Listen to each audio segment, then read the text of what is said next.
Combined, Nathan and I have probably done 12 or 13 rookie drafts at this point. So we basically put our brains together. We said, which rookies are we drafting the most of, like consistently always falling to us, always taking them? The first one was Jermaine Burton. Jermaine Burton is a guy that when you're looking at his draft capital, I mean, he was a guy that was on our sleepers video before the draft. Thank you very much. And then Jermaine Burton came out this year, and in the draft, he was the 80th pick, and he was a third round pick. I mean, Whoa. Yeah, I mean, this is pretty good draft capital for a guy who, when you're looking at analytically his profile, not great.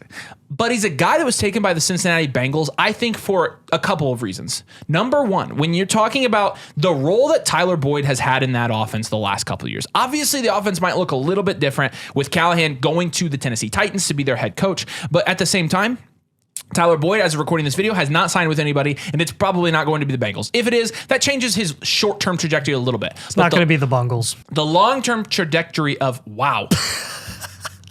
The long-term trajectory of Jermaine Burton is pretty good, actually. I think that they are willing to put him into that wide receiver 2 role alongside Jamar Chase when T. Higgins gets traded. T. Higgins, I don't know if it will happen this year, but I'm not sure he stays with the Bengals. Obviously, if he does, that's going to severely cap the ceiling of Jermaine Burton in the long term even. However, Jermaine Burton last year, again, playing at Alabama, wasn't as productive as people wanted him to be. It's a guy I actually drafted in a Devy league a couple years ago. A devil league. A devil league. sounds demonic.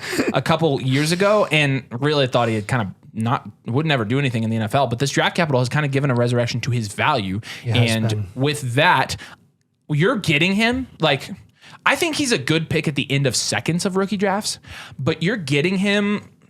I've got him mid-third a couple times.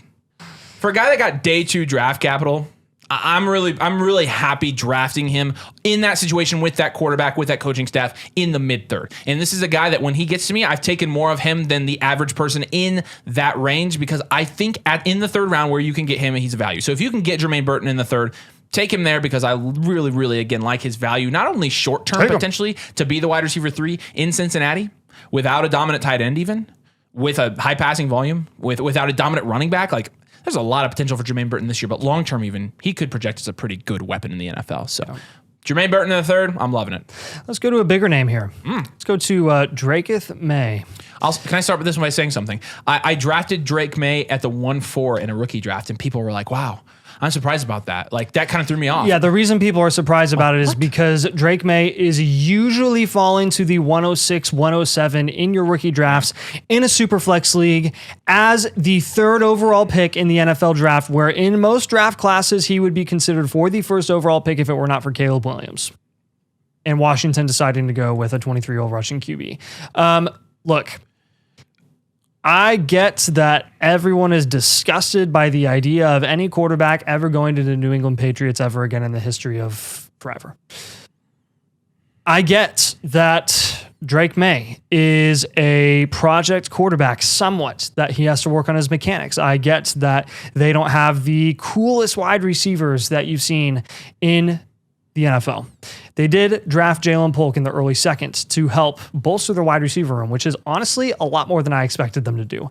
Then they go into the 4th round and they get Javon Baker, one of kind of our guys, one of a my guy, being an us guy. Yeah. A we guy. A we.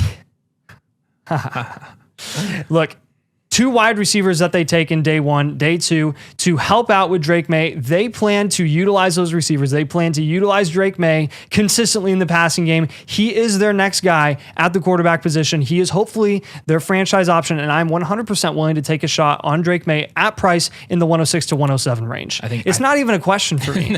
Like, people are considering. I'm not even willing to take a shot. I'm drafting him there no matter what. If it weren't for market value forcing my hand, I would personally take Drake May over Jaden Daniels all day, every day of the week. But from a startup ADP perspective, I kind of have to take Daniels.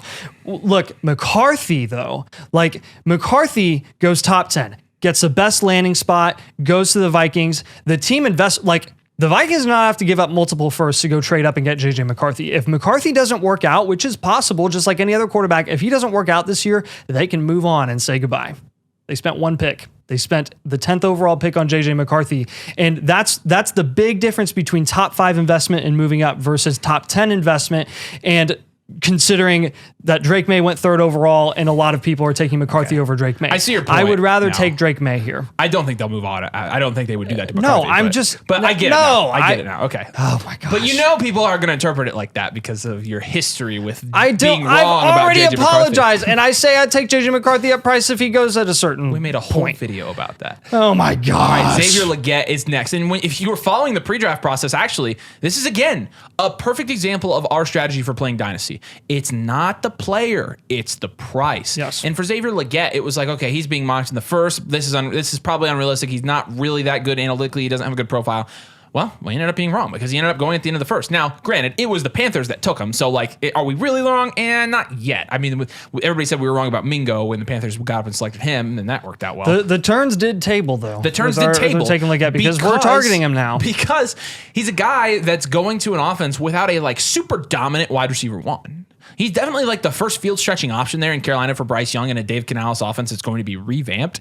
And he did get first round draft capital. He did get a draft capital higher than A.D. Mitchell, higher than Troy Franklin, higher than Keon Coleman, higher than Ricky Pearsall even.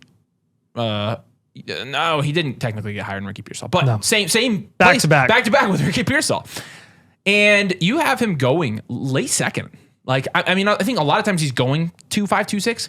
But you're consistently getting Legette at 2.7, 2.8 range. I've seen him go as far as the 2.9. Guys, for a first-round receiver that's going to a team that has a competent quarterback, he is competent still at the very least with that new system. He didn't lose his pocket presence last year despite literally the worst situation in the league. No, and again, the situation is not bad. The draft capital is good, and you're getting him late second round. A first-round wide receiver. Gimme. I'm snagging him up there all day. And again, guys, not a fan of Legette as a prospect. Don't care now. Troy Franklin is sometimes going over Xavier Legette in your rookie drafts. Don't say it doesn't happen because I've seen it and I'm sure many of you have too. Fourth round pick. I saw it today. I saw Troy Franklin go as high as the 2.4 and I saw Legette go at the 2.8. So with Legette, you're targeting him because of the draft capital. You're targeting him because of the situation. You're targeting him because, to be frank, he's the best value in that range right now. I am liking me some Xavier Legette, even though pre-draft I didn't. That's us being flexible with our opinions. How about that? This next one I think is funny because people are bashing this landing spot. Yeah, we definitely are not bashing the landing spot. No, we're actually I'm happy with the landing spot. A really big fan of the landing spot. They just got rid of Aaron Jones. What do you think the Marshawn Lloyd pick was for? A guy who had was more than 11 yards per reception in college, right? There was 1 year. This last year he averaged 17 yards per reception. What do you think they're going to use him for? I agree. His receiving upside, guys. Josh Jacobs is a very good, very competent running back. He is best when he plays, kind of that, let me get the 75%, let me get 75% of the carries, and let me not be the crazy receiving upside running back. Let's give that to another guy. Marshawn Lloyd is the perfect guy for this job. The perfect guy. They literally just moved off of Aaron Jones, very good player, and they got Marshawn Lloyd on a rookie deal, and they took him at the end of the 3rd round. It was a financial move. It was a financial move. This backfield is going to look very similar, and it's going to look probably better because they have better players. Instead of running A.J. Dillon, you're running Josh Jacobs. Instead of running Aaron Jones, who's really good, you are, downgrade, running Marshawn Lloyd. But at the same time, look at the opportunity that Aaron Jones got in that offense. He's the perfect security blanket for a quarterback that's getting better in Jordan Love. What better situation could you have asked for? Did you expect Marshawn Lloyd to be a bell cow running back going into the NFL? We didn't have those expectations, so maybe that's why we like him a lot more. I mean, he could have easily went to a Colts type situation where you have a dominant back. And that would have easily went to the Jets. It would have tanked his value. That would have been a bummer. I wouldn't be touching him. But again, Jacob's deal, his 3-year deal, is a glorified 1-year deal. It's a multi-year, one year deal. A multi-year, 1-year deal. Read the contract details. This is exactly what it is. You could have Marshawn Lloyd, running back 1 in Green Bay, for a good, promising young Green Bay Packers team with a good offense and a good quarterback as soon as next year. This is a great situation for Lloyd. He's going to be productive this year. He will be used this year. The Packers, I think they know they just drafted one of their committee backs for the future. Yes. And And they spent a day 2 pick on it. And we're scared of it because Josh Jacobs, who has been wildly inefficient, I mean, since he led the NFL in touches 2 years ago, Josh Jacobs, who, again, his contract has an out after this year. Josh Jacobs, when you're looking at what he did last year, he played in 13 games. He had 805 yards, 3.5 yards per carry. Yes, he played for the Ravens. I know, but that's bad because he was first in opportunity share last year in the entire league. So while he was first in opportunity share, he was 24th in rushing yards, 19th in receiving yards, 24th in touchdowns, 58th in fantasy points per opportunity, 58th in the league, 58th in the league with the most fantasy opportunity in the NFL. Josh Jacobs has been straight up inefficient. And when you're looking at the year before, if I'm not mistaken, I feel like the year before he had a lot of touchdowns. Did he not? Yeah, he had a lot of touchdowns. And we talk about touchdowns being a volatile thing. Guys, Marshawn Lloyd's in a great situation. You should be drafting him at the end of the second. Every league, like he's one guy I won't stop drafting. I'm not even worried about Jacobs at this point. All I care about is the value insulation. And we just saw, it's long ago at this point, A.J. Dillon drafted day 2 by the Green Bay Packers, one of the worst running backs that I've ever seen at this point, who's like had a legitimate amount of volume attributed to him in that offense, who like actually gets opportunity. He's terrible. And 5 years later, he's still on the team. That's the type of dedication that this team has with their day 2 running backs. Count on Marshawn Lloyd being in Green Bay for a long time. So let's go to another running back here. And a running back, we talked about how we're taking running backs past the 3rd round, the hit rate, the starter rate, all that. And so when Kamani Vidal went, I think let's go in 5th round, another sleeper on that video, by the way. When Kamani Vidal went 5th round of the Chargers, I was like, oh man, that's a good spot for him from an opportunity standpoint. He's probably going to go up in value by quite a bit. I bet you have people reaching on him like you do Troy Franklin. Don't say the JK word. That's what I'm trying to wrap my mind around. Why haven't you seen Kamani Vidal go at least into like the mid-3rd here? Because I am getting him consistently at the end of the 3rd or beginning of the 4th. And Kamani Vidal is a guy that like people are like, oh, don't be surprised if he like competes for a practice squad. Like, Kamani Vidal is good. I mean, there are respected draft analysts that were ranking Kamani Vidal as a top 5 running back in this class. He's good enough not only to be a practice squad player, he's going to be in that committee. Shot called, clip it, whatever. It wouldn't be a good channel if we didn't call shots occasionally, because who's going to do something there? All right, let's talk about Isaiah Spiller. Not doing crap there, okay? Let's talk about J.K. Dobbins. We put our flag on him a couple years ago. How'd that work out for us? All right, let's talk about Gus Edwards. Oh, Gus Bus. Yeah, always does something. Never gets injured, right? All right, who else is there? I'm missing one more person. They have another person. Doesn't matter who they have. They can't even think of them. Kamani Vidal is absolutely going to compete for a spot there. I think he's going to be a part of that committee. I think he's a guy who could have fantasy relevance. Guys, what better situation to go into when you literally just saw offense. They passed up on a wide receiver in the 1st round to take an offensive lineman in Joe Alt. What do you think they're going to do primarily? They're going to be a run-first team. And look, I hate to... But at this point, it's not even about the outliers that have long-term success. This is a value play. This is a market play. We can talk about selling Vidal later once he starts producing. Yes. But this is to me, this is very reminiscent of what happened to Isaiah Pacheco just a couple years ago. But there's not a 1st-round running back in his way. There's even more opportunity because he doesn't have to beat out a 1st-round back. Pacheco was going into a situation where they had just lost Tyreek Hill, and we knew that they were probably going to have a better run game if they wanted to have success. Didn't want to accept it. 2 Super Bowls later, Isaiah Pacheco has been a huge piece of their success, even though he had a sucky Super Bowl at the end of the year last year. But Vidal, man, Kamani Vidal, he has a guided dart throw, baby. Phenomenal receiving upside as well, which is a really, really good dart throw to take when you're looking at day 3 running backs, especially. I don't know why his value has not gone up. I don't know why his price hasn't gone up, but I'll take him at price all day. Yes. All right. Probably should have been the first one on this list, but by far the best value we've seen in rookie drafts, by far not even relatively close, is Bo Nix. I mean... Mm-hmm.